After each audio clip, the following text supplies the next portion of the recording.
Email from Ian Koros, contributor, Scientific Fringe Magazine. To Michael McZesty, Editor-in-Chief. Mike, several weeks ago I was presented with a bizarre account I believe you'll find worthwhile. A friend of mine first found it. You know those spam emails? You know, the ones that sometimes make their way into your inbox? For erectile dysfunction pills, diet supplements, etc. Anyways, this friend of mine clicked on the link attached to one of those by accident. But instead of an advertisement for an erectile dysfunction pill or diet supplement, this one led to a personal blog kept by a young woman. A girl named Ariana Gomez, apparently. I've tried to find this Ariana Gomez on Facebook and Instagram, but so far have had no luck. My friend forwarded it to me, and I printed out the blog entries. It was a good thing I did, because the link no longer works. I got an error message the second time I clicked on it, and a pretty nasty virus, I should add. Neither of us could find the picture of the monkey that Ariana Gomez refers to. Below is the account in its entirety, which I retyped word for word from my printout. As to authenticity, you're free to judge for yourself. Sincerely, Ian. Blog entry September 1st, 2014. Okay, hi. I'm the girl who put up the picture of the stuffed monkey. You know the one. Squat, squarish torso, long, thin arms, skinny little legs that would never support that bulky, squarish body. Round head with two little ears on top. Purple with puke green details and a big pink circle on what's supposed to be its belly. Red eyes and nose. No mouth. Not sure what's up with the mouth. Here's how it is. This monkey is haunting me. This little cartoon character, the Shredder Monkey he's called, has appeared in my life on two completely different incidents, yet has absolutely no presence in pop culture. And then there was that single disturbing incident at work with the old man with dementia, and what he said. Anyways, let me start at the beginning. It was 14 years ago. I was 8. My aunt and uncle had a timeshare by Lake Tahoe. Every summer, my whole extended family would drive out there for a couple weeks to swim, water ski, and barbecue. You know, escape the commute and the suburbs. Fun in the sun. Since other people used that house as well, my dad liked getting an extra day off of work and driving out early, just to make sure the place was livable. Nothing broken or rotting, no beer bottles or used condoms or dead hookers lying around. That year, to ease my middle of summer boredom, I decided to tag along with him. So we took off on my dad's Civic for the 8-hour drive, through an early summer storm. At some point, I fell asleep in the back seat, lulled by the sound of rain against the window. When I woke up, we were parked outside of a dilapidated gas station. I opened the door and climbed out. I didn't recognize the area at all. The rain had stopped. It was warm and the sky was bright blue and cloudless. The gas station had 4 pumps and one tiny shack that functioned as a snack shop. There was nothing but fields of tall, yellow grass on all sides. The snack shop, or whatever it was, looked as though it had been standing since World War II. It was a little place, with the walls of rusted sheet metal and one wood and mesh door. No windows, just 3 blackened, indecipherable neon signs. My dad stood outside the car, pumping gas. He gave me $5 to buy food. The inside of the sheet metal shop was scarcely in better condition than the outside. The fluorescent lights were dim, and dust hung in the air. The white tiled door was stained and peeling. 2 old refrigerators rested against the back wall, stocked with soda and beer. A variety of cigarettes and tins of chewing tobacco were displayed behind the front counter. And there were several shelves dedicated to snack food. Candy, chips, beef jerky, plus more substantial stuff. Cans of beans, string cheese, tuna, condensed milk, cereal. It was all coated in a healthy layer of dust. I looked around and realized that I didn't recognize any of the brands. A couple of examples for you. Chalk chocolate. At least, I assume that was chocolate. Something resembling a Snickers bar in a pastel purple wrapper with bright blue lettering. I had no idea what was in it because the nutrition facts and description of the product were all written in a strange language that resembled Chinese characters mixed with Egyptian hieroglyphs. Then there was some brownish substance in long, skinny plastic packaging.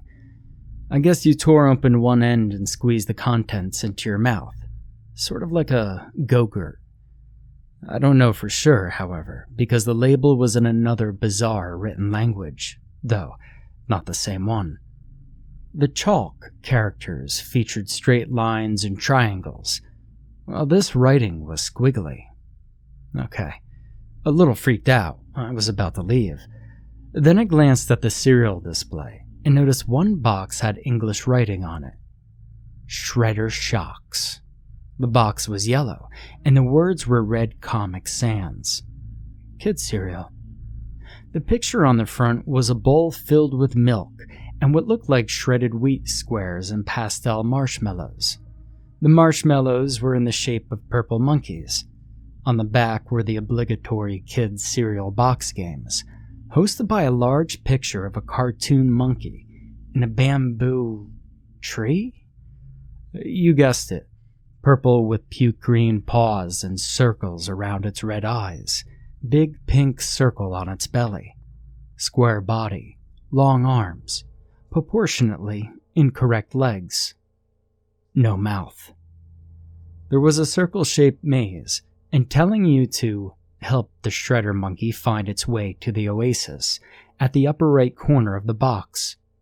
The other end of the maze was a picture of a little cartoon pond, complete with happy-looking fish poking their heads out. Also, there was a word search with words like monkey, jungle, adventure. Well, sure you could guess the rest. As I examined the colorful box of cereal, I heard a shuffling that could have been the footsteps in the next aisle over. Thinking it was my dad, I went to look, but no one was there. Then there was a whoosh and a slam. The mesh door was swinging.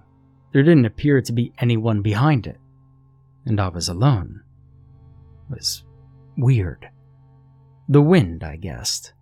I took it as a hint that I needed to get out of there as soon as possible. I was hungry and extremely untrusting of the inexplicably labeled foodstuffs I'd seen. So I decided to take my chance with the shredder shocks. I grabbed the box, went up to the counter, and paid the cashier. I don't exactly remember what the guy looked like. I think the cash register he used was a manual one. I exited the store with my snack, climbed back into the car, and a minute later my dad and I were back on the road to Tahoe. The cereal was actually pretty good. It was kind of like Lucky Charms and shredded wheat thins mixed together. I ate handfuls until I was bored of it, then amused myself with the games on the back, which were uncharacteristically hard. I mean, you guys all remember the word searches and mazes on the back of cereals when you were a kid. They're made for kindergartners. Kindergartners with IQs approaching 2 digits. This maze, I couldn't solve it. I must have tried for a half an hour. It was weird. I could see the entrance. I could see the exit. There was a clear path leading to and from each, but the paths didn't connect. And the word search was utterly impossible. I decided it must be a misprint. I tried to work it out on a blank sheet of paper in the back of the Goosebumps book I was reading, but all I found was the same patterns of letters, repeated over and over again. Guard, nor door, Confused and Absolutely frustrated, I tossed the box and my book aside and curled up for a nap. When I awoke, we were in Tahoe. Now, at some point while I was sleeping, the blue sky had clouded over. Distracted by the bustle of moving stuff through the puddles into the house, cleaning up, and picking out my room, I forgot all about the cereal box. Nor did I think about it at all once my mom and my brother, Jose, and my cousins showed up. Nor while we were swimming or barbecuing or camping. And 2 weeks later, when we drove home, the box was no longer in my dad's car. On the way home, we didn't pass the strange, dilapidated gas station. Now, fast forward 9 years. It's 2009. I'm 17, a senior in high school. I'm at a toy store in the mall looking for a first birthday present for my cousin's baby. As any parent, or aunt, or older sister knows, walking through the stuffed animal aisle of a chain store is a little bit like walking through Disneyland while tripping on acid. Lots of colors, lots of cute, and a little terrifying. I was between Beanie Babies and Pillow Pets when I saw it fall and land right in my path. It was a stuffed monkey. A purple and pink and green stuffed monkey with a bulky square body and dangly little legs, red eyes, red nose, no mouth. So, I picked the little guy up. I had no idea where he'd fallen from, and I couldn't find any others that looked like him. Confused, I flagged down an employee. "That's strange," she said. "I'd never seen this stuffed animal before. I don't think he's one of the ones we carry. Maybe some kid left him behind." She ended up letting me have him for free. I don't know how she would have charged me otherwise. He didn't have any tags. So I took the stuffed monkey home and kept him in my room. The shredder monkey. It had to be. The same monkey as on that bizarre box of cereal I'd bought from that bizarre gas station 9 years before. That bizarre cereal I'd never found again. I looked for shredder shocks every week at the local Vons, where I shopped with my mom. They never had it in stock, and none of the clerks I asked had ever heard of the product. And when I googled shredder shocks, I came up with nothing but dune buggies, RC cars, and some episode of Teenage Mutant Ninja Turtles. No big loss. The cereal hadn't been all that good. I'd looked for some of the other products I'd seen at the convenience store as well, and found similarly useless results. I'd come to assume that dilapidated gas station only sold poorly made local merchandise, or brands that had been discontinued. But all of a sudden, the shredder monkey was back in my life. I wasn't scared of it. At least, not yet. I showed the stuffed monkey to some of my friends, and then to my little cousin's friends.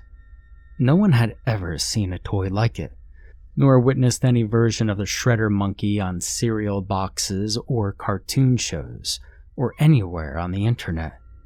As far as pop culture was concerned, he didn't exist.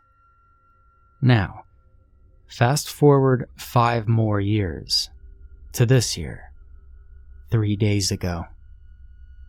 I work for a small ambulance company out of Glendora. I graduated from Citrus College with my AA, but I wanted to take some time off in order to earn money and focus on getting into a good BSN program. Life as an EMT with an inter-facility transport company is pretty easy. 90% of the job is driving bedridden, confused old people to and from dialysis. That night, at around 1900, my partner Ben Cineros and I were dispatched to San Gabriel Kidney Center to pick up a patient. And let's just call him Henry Gaffigan. We were taking Henry home to Sunshine Convalescent, a delightful little 1-star facility where there's regularly human feces smeared on the floor. We'd been on since 8 that morning, and we're both starting to drag. But you can't argue with overtime. So once we got there, got the guy on the gurney, and loaded him into the rig when Cisneros realized he'd left our oxygen bag inside. He ran back to get it, leaving me all alone in the passenger compartment with produce aisle Henry. A little bit about Henry Gaffigan.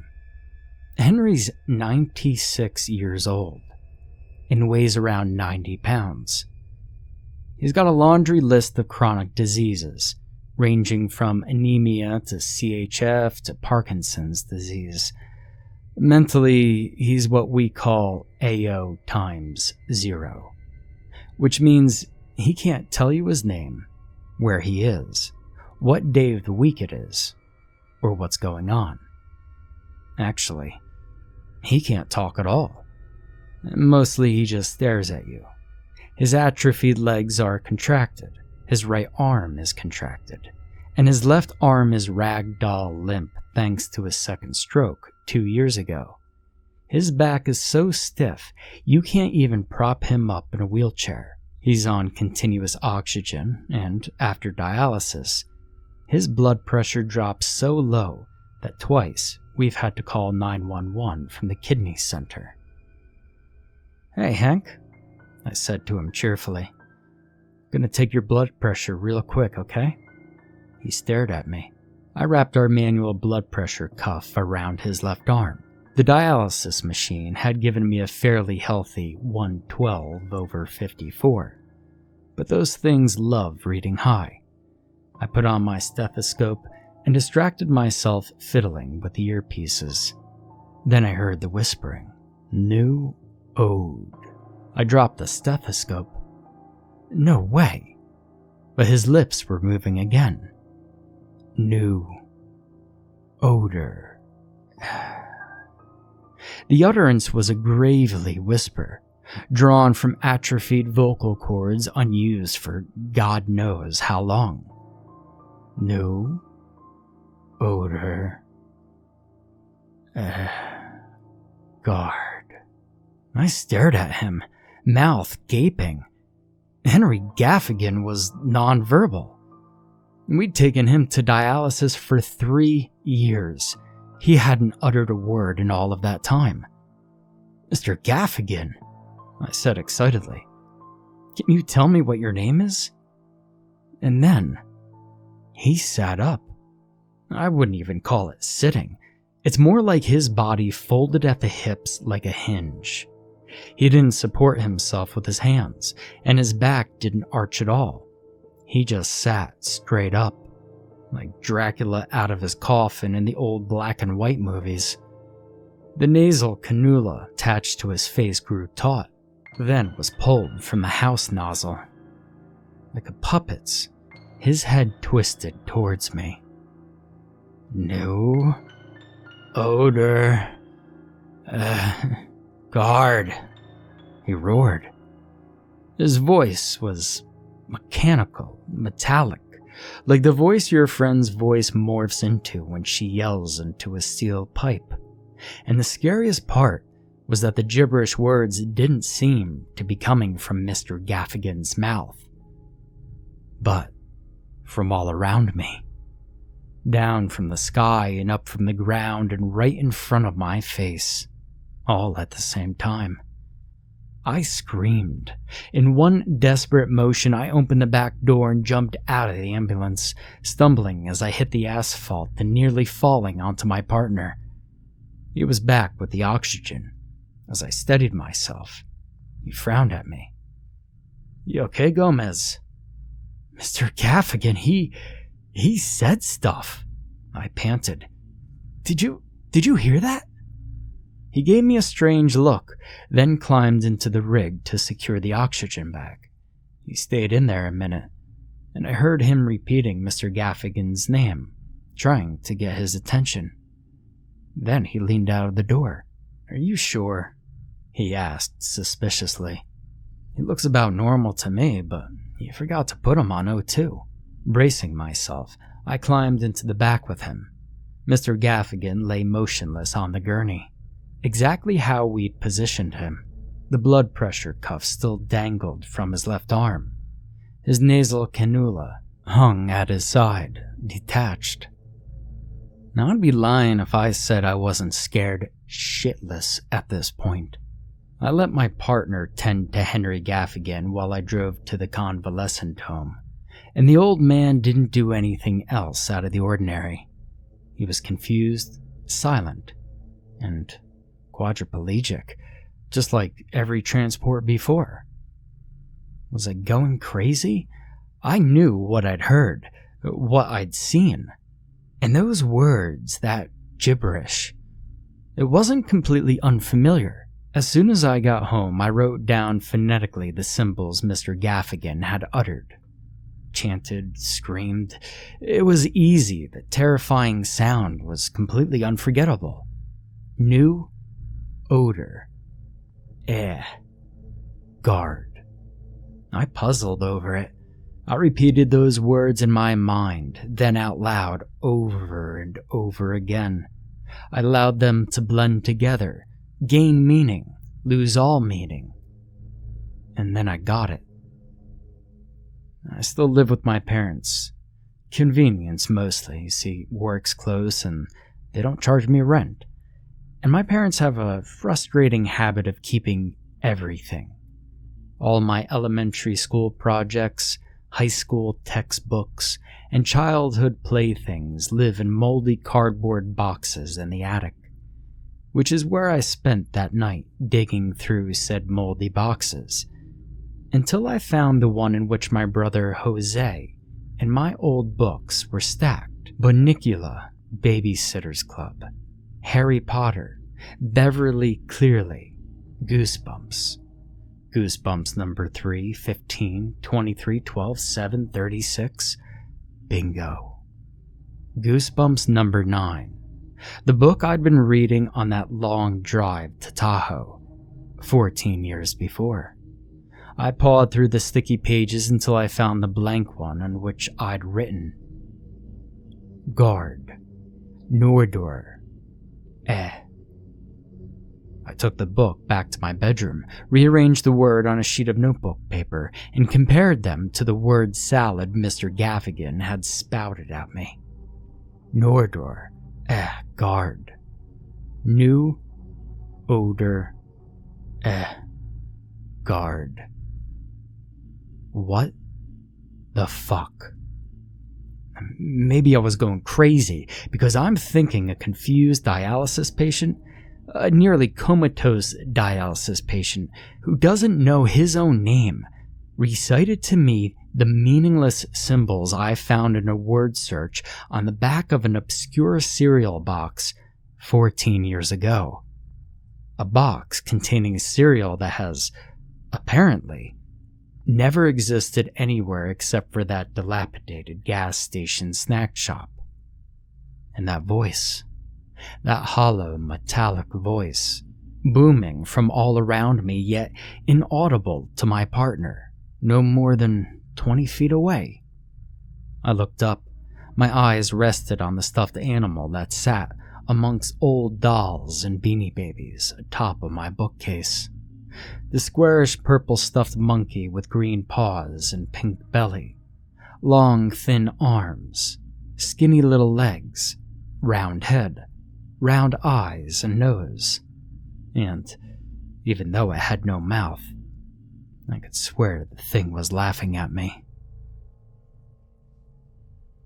Blog entry September 8th, 2014. Henry Gaffigan is dead. Cisneros and I hadn't been sent to him since the night he spoke, and I was thankful for that. Until yesterday. We were supposed to take him from Sunshine Convalescent to San Gabriel Kidney Center.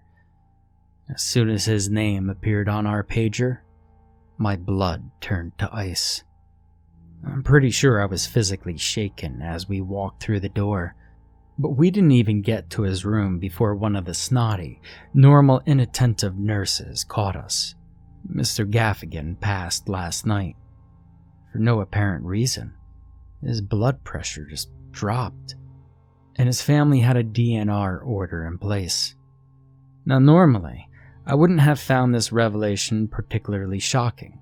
He was old and sick, and Sunshine has a reputation for handing out the wrong meds. But Cisneros had to use the restroom, leaving me outside what had been Henry Gaffigan's room. Not thinking, I looked through the little window in the door, directly at the wall beside what had been Henry Gaffigan's bed. There were little pictures on the walls, all done in black ink.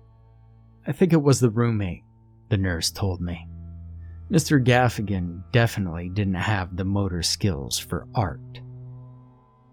But I wasn't so sure, because I'd seen that arrangement of straight lines and triangles before, long ago, on a chocolate bar. What the fuck, guys? What's going on? Blog entry September 15th, 2014. Woke up at noon today. Mom said she called my boss and told him I was sick. I looked like I needed the sleep. She probably had a point. I hadn't been sleeping well the last week or so, not since Henry Gaffigan spoke to me, and especially not since he died. I keep on having this same dream over and over again. You see, I'm running through a maze, and whenever I think I've found the way out, I hit a wall and will have to start over again. See, except for the walls aren't really walls. They're invisible, and I can't touch them. But somehow, I know when I can't go any farther. The only thing I could see is a dry, golden field, extending indefinitely in all directions. Above my head, the sky is sunny and cloudless. I think it's warm there. So I run around, following these invisible passageways, and I'm nervous because I know someone is following me. I can't see them, but I hear whispering, high-pitched and sing-songy, like one of those recorders I used to play in 3rd grade music class. Can't quite make out what's being whispered. It might not even be English or Spanish or any other language I've ever heard. And sometimes that pipish whispering is accompanied by a rustling in the grass, like the footsteps of a cat. I whirl around, but the whispering and footsteps automatically stop, and I'm staring at dead air. Last night, I felt something reaching for me, jostling my hair. It couldn't have been the wind because the grass in front of me didn't move. Filled with an indescribable sense of dread, I ran faster. The footsteps behind me grew louder, loud enough for me to notice their 3-beat waltz-like rhythm, and the whispering became a hum, then melody, and finally an entire wind section. The urgent cascading notes echoing off the invisible walls around me, and something clasped my shoulder. Something spindly, gray, scaly, tough, and covered with coarse black hairs. But when I whirled around to face the owner of that horrific appendage, I saw nothing but dirty white and gray bumps. My stucco ceiling, streaked by the light of midday sun. Blog entry September 22nd, 2014. I think I'm going crazy. I mean, that must be it. I haven't had nightmares since I was a little kid, but all of a sudden, I'm waking up dizzy and nauseous from an impossibly lucid dream. Right after I wrote my last blog entry, I drove to CVS and picked up a box of sleeping pills. When I was in kindergarten, I woke up screaming, crying, and puking 4 times a week, and my mom told me she solved the problem by giving me a spoonful of cough syrup before bed. Apparently, she'd gone about things the right way. 1 pill made me sleep like a baby. That is, until last night. I had the box on my nightstand, but I wanted to stay up a bit and finish Section 3 of the UC Irvine online application. The next thing I knew, it was the morning. I'd woken up and showered and was walking from my car to the station. I mean, I assumed I'd woken up and showered and drove to work because there I was, on the sidewalk and in my uniform. I opened up the door and walked past the dispatch booth to grab my time card, and the dispatcher, a chick named Mary, she gasped. "Gomez!" she cried. "What are you... How did you..." "What's wrong?" I asked, interrupting her babbling. "I start at 8. Did Langdon change the schedule again without telling me?" "But..." Mary stumbled. "But you don't work here. The police said... God, why are you out of jail?" "Jail? What?" Now, Mary's always been a little ditzy, but her shock and confusion were sincere. "Mary, are you smoking something?" I laughed. "I was here just yesterday." But apparently, Mary wasn't trying to be funny. In one fluid moment, she shut and locked the door to the dispatch booth. Through the thin walls, I could hear her dialing a number on her phone. Thoroughly mystified, I checked the printed copy of the schedule that Langdon, my supervisor, always tapes up on the wall. 8 o'clock to 1600, Unit 51. Cisneros and Green. Heartbeat quickening, I scanned the numbers and names. The date was correct, September 17th, 2014. But there were some definite differences between this schedule and the one I glanced over yesterday. I didn't recognize some of the names. Jardel, O'Rourke, Lang, and a few names were missing, including mine. "Gomez?" I turned around.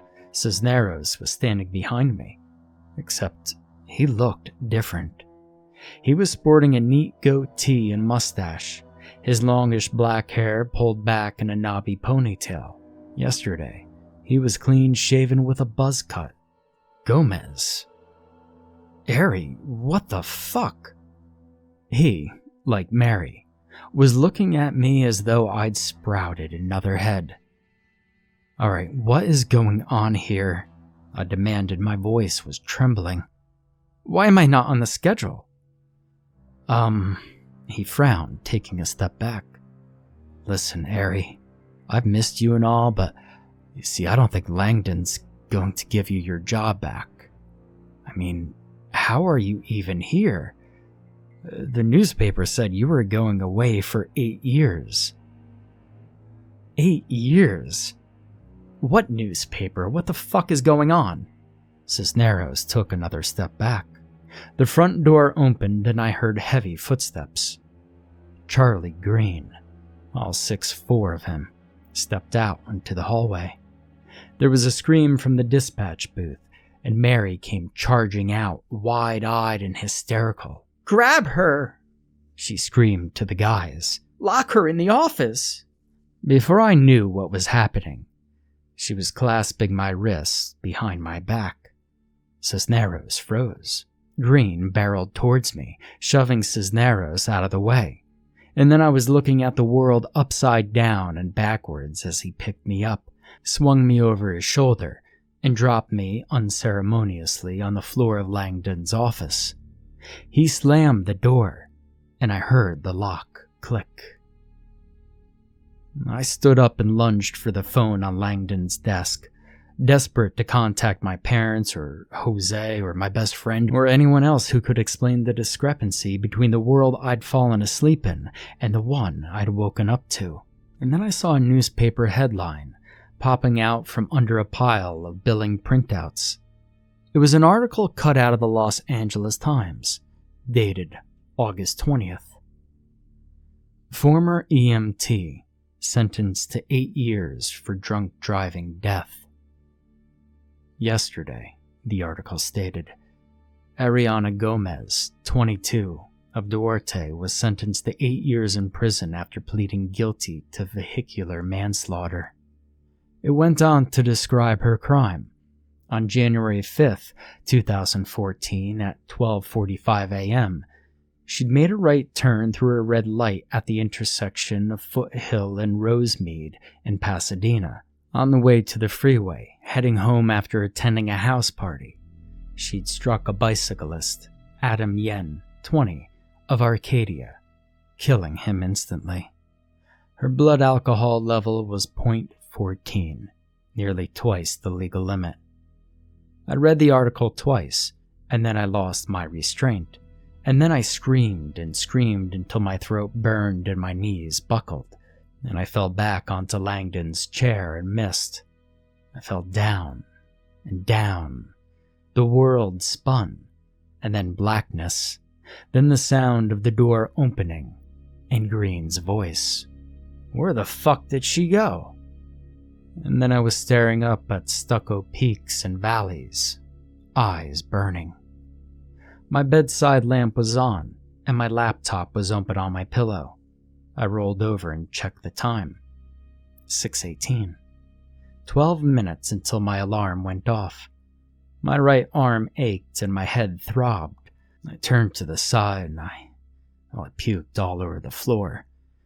I swung my legs over to the side of my bed and tried to stand, but as soon as I shifted my balance, the room began to spin, and then I was staring at the stucco again, drenched in cool sweat, too weak to move. I don't know what's going on. That was the weirdest dream I've ever had in my life. I mean, it didn't even feel like a dream. I was at the station, I was talking to my partner, I could feel Mary's hands on me, and the lucidity of it all wasn't even the strangest part. I had been at a party in Pasadena on January 4th, my friend Caitlin's birthday, and I had thrown back a few PBRs, but I could talk straight and walk a line and thought I was okay to drive home around midnight. But I hadn't driven home. I'd had second thoughts. I'd taken off my shoes and fallen asleep on Caitlin's couch, then woke up 9 hours later with drool running down my chin and Jenny Wong's ex-boyfriend passed out on my shoulder. I lay there, on my back on the rug, for the better part of an hour before I had the strength to drag myself into bed. I had to call out of work again, and I'm pretty sure I copped as much of an attitude as I could manage with Mary, who answered the phone. Now, hours later, in the shower, I noticed a dark purple bruise on my right shoulder that wasn't there yesterday. Exactly the sort of bruise I'd expected if Charlie Green had dropped me on the floor, like he did in my dream. Blog entry September 24th, 2014. I'm going crazy. The sleeping pills aren't working anymore. I was back in the maze again last night. Blue sky above me and golden field extending in all directions. I was running. This was the right path. I could feel it. I could find my way out of the maze, escape the thing chasing me, and then, I don't know, find the highway? Hitchhike? In my dream, I hadn't thought that far ahead, but I kept running. In the moment, sure, my life depended on it. And then I heard the whisperings again. The same melodic piping, but it was different today. Doleful, haunting. I stopped and surveyed the area around me, and I noticed I was not alone. In the distance, I saw a grayish form moving slowly through the grass. Whoever or whatever had joined me in my mysterious labyrinth was at least 100 yards away. I could not tell whether I was looking at a human or an animal or some sort of machine. The same doleful motive was repeated, and this time I recognized the gray silhouette as its source. I ran down the same path that I sensed would lead me to freedom. My lungs ached, my legs numbed. I could feel sweat beads rolling down my face and neck. Then, I glanced to my left and saw something that nearly stopped my heart, drove me to a stumble and fall to my knees in the dead grass. It was a small shack, square and flat-roofed, covered in rusted sheet metal. No windows, just one wood and mesh door, several burnt-out neon signs. And, standing in front of the building, was the most disturbing, hideous sight I'd ever seen. Breathing, staring at me with bulbous marble eyes, yelling strange words to me in its shrill, woodwind voice. Its body was gray and cylindrical, about 3 feet high, covered in dry, leathery hide dotted with bulging pus-filled blisters and disparate clumps of coarse black hair. At its base was a tangled network of tentacles, writhing and twisting, glistening, coated with a whitish slime. Extending from its midsection were 3 appendages, dry and cracking like tree roots, bending at the middle and culminating in a warty ball with 5 spindly, scaled appendages, covered in sickly black protuberances and tufts of hair. And topping the cylindrical trunk was what appeared to be a clear sack filled with opaque black liquid, bulging and then extending, reshaping itself like a stress ball. Attached to this water balloon head were 3 pure white spheres, unblinking, emotionless, but inarguably fixed on me. I think I screamed. I attempted to climb to my feet, but found myself drained of all strength, and then fell backwards, supine in the grass. I could feel the coarse stalk scratching my arms as I collapsed, seeing nothing but blue. And then I felt myself spinning around, still falling, down through the grass and deeper into the earth, the creatures drilling flute-like cries, pounding in my ears. And the last thing I remember was something staring down at me. A purple sphere of some sort, with a prominent red nose and 2 tiny green ears. Something reaching out with a long, skinny, purple arm, furry in texture, like a puppet. I couldn't make out its mouth, but its red eyes flashed gleefully. And then I woke up, the grayish light of the early morning illuminating my room, and then I found myself staring, again, into depthless red eyes embedded in a purple sphere. I imagined one of its long purple arms reaching for me, and I nearly screamed. Then I realized it was all just a dream, and I was staring at the stuffed shredder monkey sitting on my shelf. I talked to my dad later. I asked him about that trip to Tahoe years ago, when I went out with him and we stopped at that gas station in the middle of nowhere. He said he remembered the trip. He even remembered that Goosebumps book I was reading. But he said that we never stopped for gas, that it rained for the entire drive, and that I slept in the back the entire way. What is happening to me? Blog entry September 26, 2014. I can't sleep. I just can't sleep. I saw it today. I saw the shredder monkey. We were posting downtown, stalling in a ranch market parking lot around Wilshire and Alvarado. I got out to buy a soda, and I looked across the street, and it was there. It was on the sidewalk down the block a ways, just standing there, staring at me. It's big, at least as big as a man. From a distance, it looked like one of those guys in character suits at Disneyland. Wide square body, balancing on these 2 tiny skinny legs that shouldn't be able to support the weight of its bulging body and giant round head. Long skinny arms, one nearly reaching the ground, the other extending towards me. All purple, with puke green, mitt-like hands and feet, a big pink circle on its belly, blood-red eyes. And it didn't move. I know it was watching me.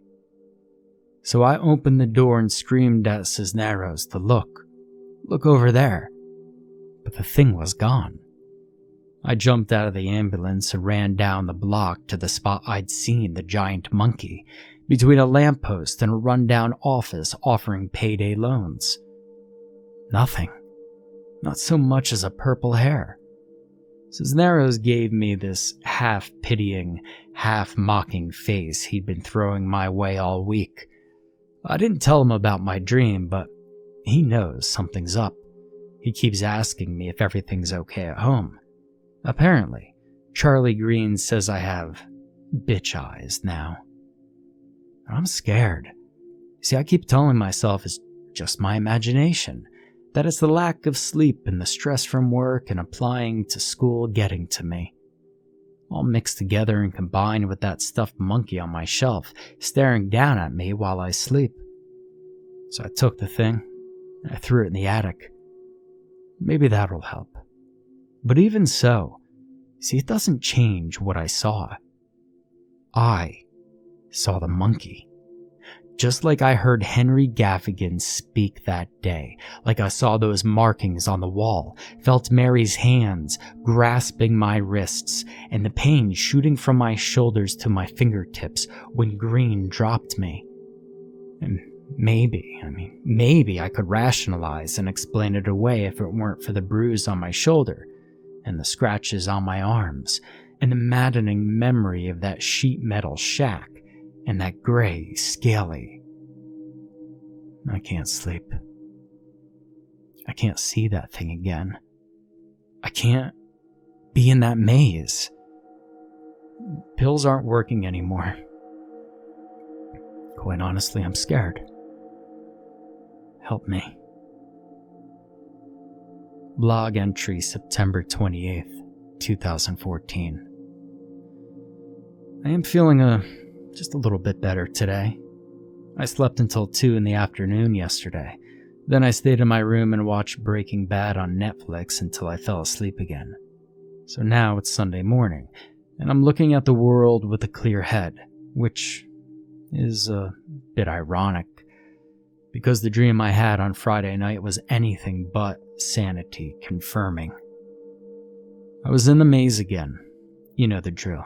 Warm air, blue sky, dry yellow grass as far as the eye can see. I could see the rusty sheet metal shack, but it was far in the distance. I was calm, and I was lucid, and I knew I was dreaming.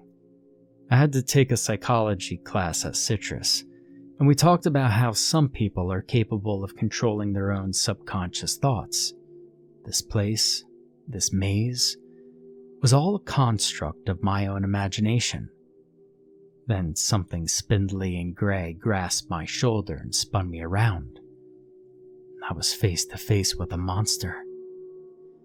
The thing balanced itself on 3 warty balls attached to the spider-like appendages that extended from its midsection.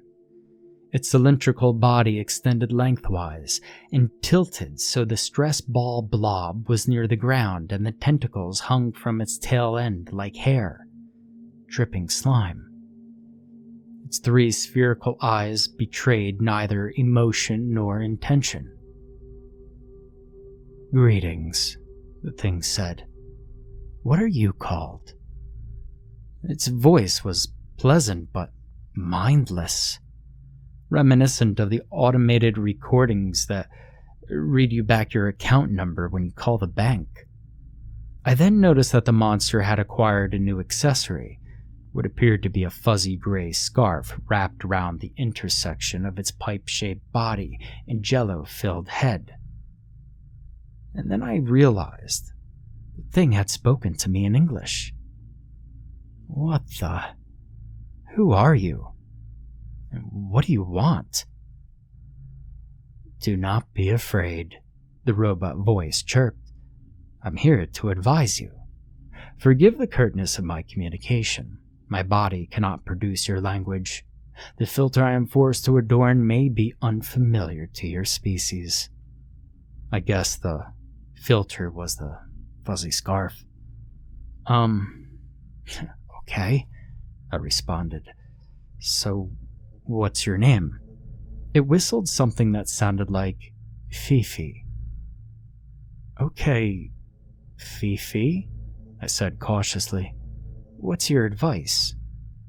"You are like myself. You have the ability to climb through planes." "Huh?" "There are an infinite number of them. Every time you make a decision, another is created in which you decided the opposite. Billions of planes, all stacked on top of each other." "Oh, well, I get it, like in alternate dimensions. String theory, yeah, I've heard that one. You've climbed into another plane before. It was like your own, but not." "I don't think," I started to say, then realized Fifi was right. My dream, the one where I'd driven home drunk and killed some biker and was supposedly in jail. "You felt weak and ill after. Am I correct?" "Yes," I murmured, my brain suddenly a wet rag. I had a dream. I was throwing up after and almost had to go to the hospital." "You mean I traveled to another dimension?" "Yes. Climbing is difficult on the corporeal form. It is more difficult the further you go up from your own plane. The place you traveled to was barely several billions away. On my plane, capable climbers are trained, since we are small things." "Your plane?" I asked. "You mean you live in another dimension?" "My plane is untold quadrillions away from yours. Tens of billions of years ago, an asteroid ricocheted off a newborn star. My plane is eventually of that asteroid traveling north. Yours is the eventuality of it traveling south." "Your plane?" I repeated. "Are we there now?" "No. This is a space between the planes. It's a dangerous place. That is why I constructed this labyrinth." "Wait, this stupid invisible maze was you?" I cried. "So you've been chasing me through it for weeks?" "It was difficult to trap both of our corporeal forms at once. You continuously vanished." "No, you kept on disappearing," I argued. "And why are you trying to keep me in here anyways?" "Not keep you in. Keep him out." My anger dematerialized, replaced by an ice-cold panic. I knew who him was, and I glanced around nervously. "He is not here," Fifi droned pleasantly. "He's a dark thing, a creature who wishes only destruction. He comes from a plane far, far below all the others. In a world we call it Shishvoges. And it is where we say evil beings are trapped after their natural life ends." "He's a demon," I whispered, feeling my pulse quicken and my palms grow moist. "We call that place he comes from Hell. This is one of the places he lurks," Fifi continued. "He constructed the square box. He offers attractive sustenance to climbers who wander into his space while their bodies are in a state of unconsciousness." I was there once," I stammered. "I dreamed I bought some cereal. He's the monkey." "He takes many forms. You consumed his fruit. This allowed him to intertwine your consciousness with his, allowed him to find you and follow you, which he has been doing." "Yeah," I said excitedly. "I found a stuffed animal that looks just like him." The object was a token, an assertion of ownership to deter others of his kind, but he could not claim you as his prize yet, as he was not yet strong enough to take corporeal form on your plane. Instead, he took possession of a weak mind. Mr. Gaffigan. I should have been afraid, but I felt as though my brain were on fire. He was a confused old man. The monkey possessed him. He wrote on his walls. The symbols were not him. That was myself. I followed the trail he left, took control over the same feeble consciousness. I could not stay there for long, as my strength was limited and my body attached to the mind I was occupied was expiring due to the pressure of housing him. I should have been aware you do not understand my symbolic language. Why did you even care? I demanded of it. I was immediately ashamed of the nastiness in my voice. But if Fifi was offended at all, it hit it well. We nearly met inside the square box. When we were both small things, my elders had told me to stay away from this place and to never consume anything offered to me here. But I had become curious. I saw you and tried to deter you, but I could not retain my corporeal form. I remember the footsteps I had heard that day, the slamming door. I could see all the strange products sold in the sheet metal snack shop, all in different languages, all unrecognizable. The demon monkey wanted to cast a wide net, lure children from all dimensions by offering them sweet, tasty things featuring their writing familiar to them. This was all madness. Fantasy was a fever dream, but somehow, for the first time in weeks, my life made sense. I was scared, but knowing what I was up against made me feel a little bit more powerful. So, I asked Fifi, this demon monkey thing wants to kill me or eat my soul or something? He wants your essence, Fifi dictated emotionlessly. He's very powerful, stronger than any climber. Eventually, he will break through and take physical form in your world. He already has. I saw the thing. How do I stop him? I noticed the sky above me had paled. My surroundings were blending together in a pixelated haze. I could no longer determine the point where yellow became blue. I was looking directly at Fifi, but it was melting into a grayish blob, as though I was looking at it through a camera and fiddling with the focus. I was waking up. No fucking way. Fifi? I cried desperately. How do I stop it? The haze became a filmy cloud. I was no longer in the field, but falling down some foggy, sense-defying pipe. And Fifi's outline had become the sort of static, colorless shape you see when you close your eyes. Her answering machine voice echoed.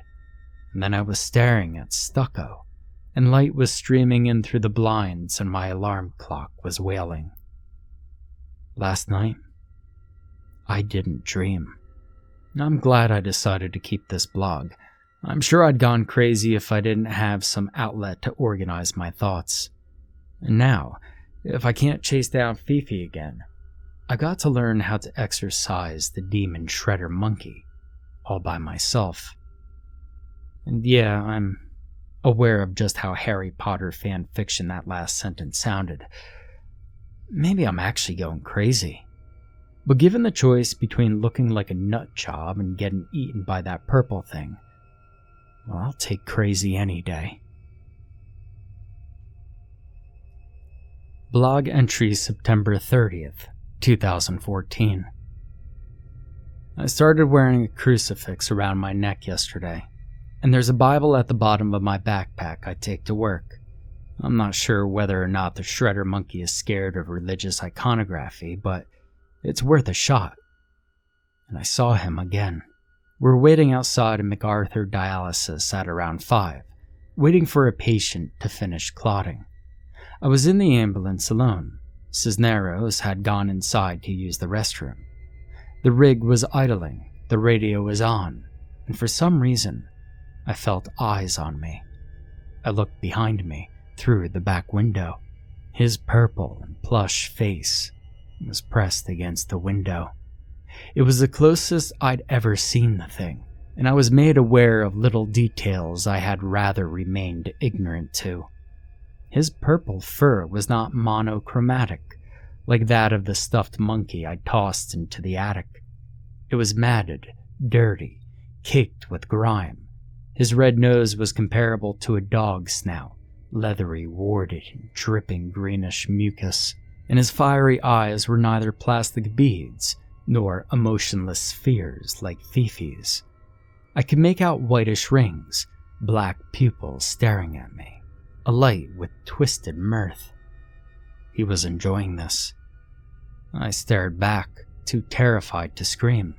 The bright red fleshy nostrils flared, steaming up the window, obscuring my view. Then, words began to appear. Letters backwards. The thing was writing something in the fogged window, like a kid on a cold morning. Noordor e Guard, from his vantage point. Drag her down, from mine. Then I heard a snap, the door opening. I screamed. Cisneros yelped and stumbled, catching himself on the driver's side door. He didn't even bother asking me what's wrong. He just gave me that same look I'm starting to seriously despise. Blog entry October 1st, 2014. No monkey sightings today. I was on edge all day long, eyes darting like a crazy person, jumping at any unexpected sound. I know he's messing with me. That's why he left me that message on the fogged up mirror. Whatever. He's playing games. I'm figuring out how to get rid of him for good. Remember how I said that my parents, they keep everything in the attic? Well, I went up there today after work. I dug through box after box. Baby's clothes, Jose's old soccer trophies, photo albums, sheet music from the 2 years I played the cello in middle school, my clay model of San Juan Capistrano mission, what was left of Jose's foam board poster depicting the process of photosynthesis, 3rd grade, 2nd grade, 1st grade, and then I found what I was looking for. In a forgotten manila folder at the bottom of a water-stained box labeled Kids, 1997, I found a cachet of crayon drawings signed Ariana. My suspicions were justified. A small child, guided by her imagination, unfettered by logic or rationality, could have traveled to places her older self would be kept from. One depicting a red house, ours is currently brown, and a family of 6, Mama, Papi, Jose, Ari, Naomi, Roberto. Once, years after I'd drawn the picture and forgotten about it, my mom told me that she and my dad had considered having more children, and then decided against it. There was a whole bunch of those. Crayon Ariana playing with people I'd never met, in front of houses and schools and parks I'd never been. Some of the people were weird. They had eyes in the wrong places, or noses that were too big, or too many arms or legs or even fingers. The shredder monkey knows how to find me here. If I could climb out of this dimension, like I did when I was a little girl, he'll lose my trail. And then, I'm not quite sure of the "and then" part yet. Maybe he'll forget about me. Maybe he'll get bored and retreat back to his sad little sheet metal squatter's nest. Better luck with the next unfortunate dream traveler. Maybe some being in whatever plane I'll end up in can teach me how to fight back. Maybe. I closed my eyes. I tried to think about nothing, allowing myself to forget all my little daily worries, forget where I was, dissolve all my thought processes, focus on the neon shapes dancing in the blackness, flickering and folding and combining and breaking apart and coming together again. Then the blackness faded to gray, and the neon dulled to primary colors, and the shapes took definite form. I was sitting on something soft, and the air around me was warm and pleasant. The gray lightened into dingy white, and details revealed themselves. A pink dollhouse, complete with little wooden figures. A bookshelf, plush dolls littering brown shag carpet. A pink Barbie mirror mounted on the wall, reflecting my tired face rimmed with frizzled hair. I was in a child's bedroom. I heard voices coming from outside the open door, and nervous, I jumped to my feet. I hadn't thought how I would explain my presence in some random kid's room. 2 little blonde girls barged in, twins from the looks of them. They stopped and stared at me wide-eyed. Then the pastels and dingy white walls started to blur, and the floor dematerialized under me, and everything started to spin. The last thing I registered before my cold, hard attic floor was a child's voice. "Mommy? Mommy? There's a cop in my room." This is good. This is really good. I saw myself in the mirror. The kids saw me. All of me. My blue uniform does resemble a police officer's. I climbed into an alternate dimension. Now, all I've got to do is figure out how to stay there. Email from Michael Wazewski, Editor-in-Chief, Scientific Fringe Magazine. To Ian Koros.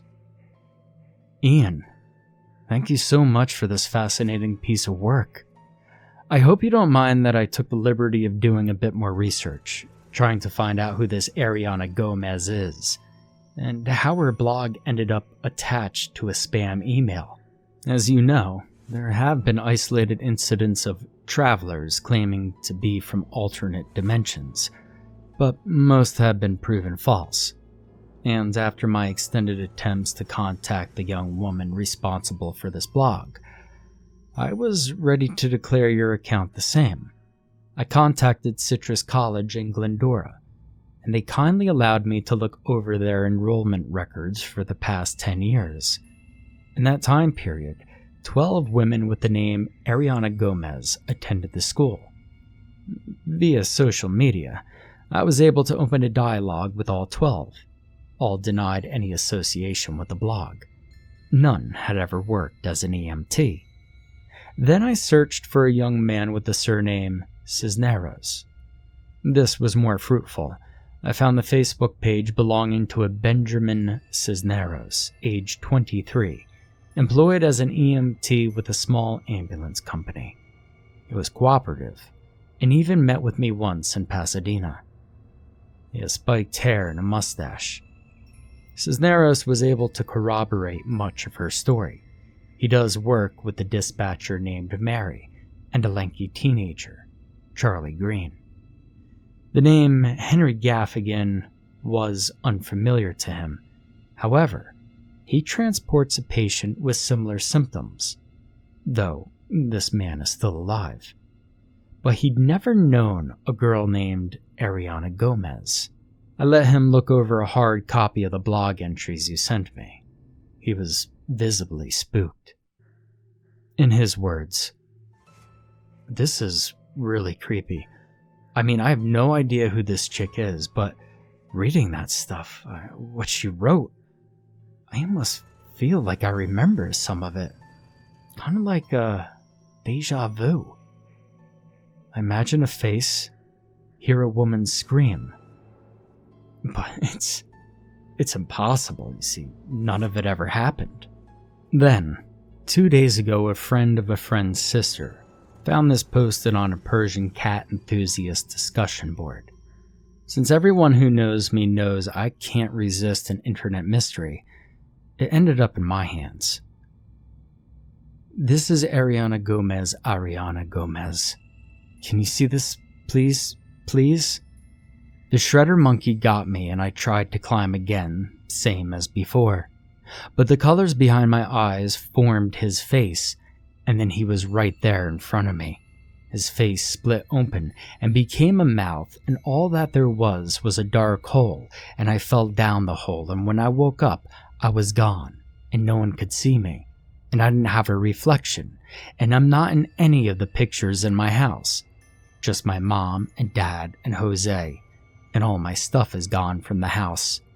I'm typing on a laptop I found now, but the screen is all white, and I have no idea if anyone can read this, or where it's going, or even if I'm typing, or how long this will last, because sometimes I can't tuck thin. So, Ian, I'm inclined to come to one of two conclusions. Conclusion 1. We're both victims of an unsettling hoax, or Conclusion 2. Ariana Gomez is real. Was real. She became the victim of a demon dressed like a giant purple monkey. The Shredder monkey deleted her, made it so she never existed. Or maybe the monkey ate her entire dimension, leaving her disembodied consciousness stranded in another dimension, one in which she was never born. Maybe our dimension. Either way, all that's left of her is breadcrumbs. The message on the Persian cat discussion board, Cisneros deja vu, and the blog.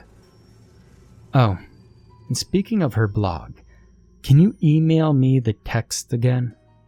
The file somehow disappeared from both my hard drive and my inbox, and I think I misplaced the hard copies as well. Sincerely, Mike.